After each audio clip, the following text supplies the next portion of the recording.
বিদেশে এসেও যে খুব বেশি এইসব চিন্তায় যে শান্তি দেয় তা না, কিছু অশান্তি নিয়ে মনে হয় বাকি জীবন পর্যন্ত, একেবারে কবর পর্যন্ত এরকম অশান্তি নিয়ে যেতে হবে।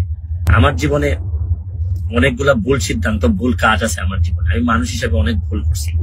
শুরু করিতেছি মহান আল্লাহর নামে, যিনি পরম করুণাময় এবং অত্যন্ত দয়ালু।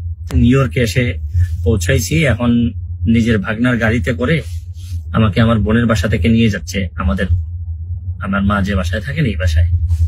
তো থাকতে থাকতে অনেকগুলা মেসেজ পেয়েছি বাংলাদেশ থেকে, যদিও এটা নিয়ে খুবই আমি চিন্তিত ছিলাম বা কথা বলা দরকার আমি ভাবতেছিলাম, বিভিন্ন কথাবার্তা হয়। এটা আসলে আমি আপনাদের কাছে মানে আল্লাহর রাস্তে চাই যে এটা বন্ধ করতে হবে। এটা যদি বন্ধ না করেন, মানে অনেক মানুষের অনেক নির্যাতন হয়, অনেক কষ্ট হয়, এইসব যন্ত্রণা আপনাদেরও, আমি প্রায়ই হয়তো এইভাবে যন্ত্রণা আপনাদেরকে দিতে হবে, আপনাদেরও নিতে হবে, আর আপনাদের যন্ত্রণাও আমি নিব।